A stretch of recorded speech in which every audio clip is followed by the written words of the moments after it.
Hello everyone.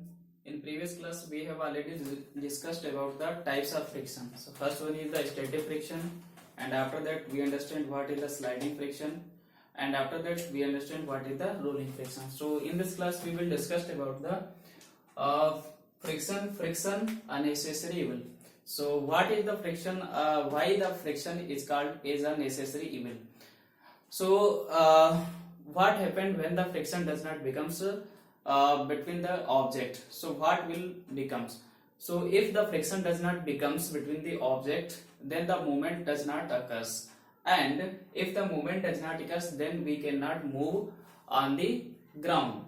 So we write here the a motion cannot be started without a friction, and we cannot walk on the frictionless surface, because if the friction not becomes, then the surface becomes very slippery, then we can slip when we walk.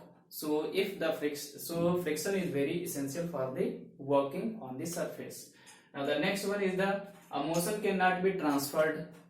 If the friction does not become, then the motion cannot be transferred. That means in a rotating machine, wheel by motor, wheel by a belt cannot be done if there is no friction between the belt and the wheel. So now the next one is the matchstick will not ignite. So it is the common examples which is used in our home. So if we want to ignite the match stick, then the friction is very important. Then the frictions becomes very important. Now the next one is the friction holds our shoes, due to which we can walk on the ground easily. So we write here the friction holds our shoes on the ground, allowing us to walk easily. Now the next one is the with the help of the friction we can erase the mistakes on the paper. So the mistakes done by me, we can easily erase with the help of the eraser by the friction. Now the next one is the with the help of the friction we can write on the paper. So we write here the friction between the paper and the pencil help to write on the paper. Now the next one is the with the help of the friction we can apply the brakes or stop the car when we want.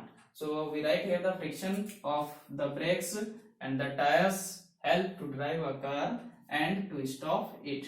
Now there are some advantage of the friction. So there are some disadvantage of the friction. So what is the disadvantage of the friction?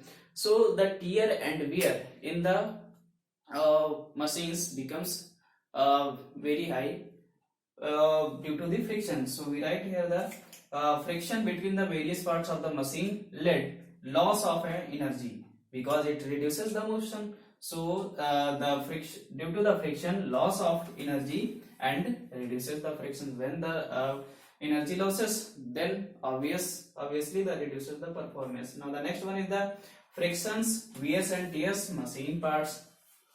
And now the next one is the friction makes the movement of the object difficult because it reduces the motion. Now the next one is the friction of parts rubbing together creates the heat. When we now suppose when we rub the two hands one to each other, then what happens? Then the heat is produces. So we write here the friction of the parts rubbing together create the heats and causes the damage to a machine when the heat becomes very high. So in this class we will discuss about the friction of a necessary evil, why it is called the friction is a necessary evil, and after that we see here the disadvantage of the friction. So thank you for watching my video.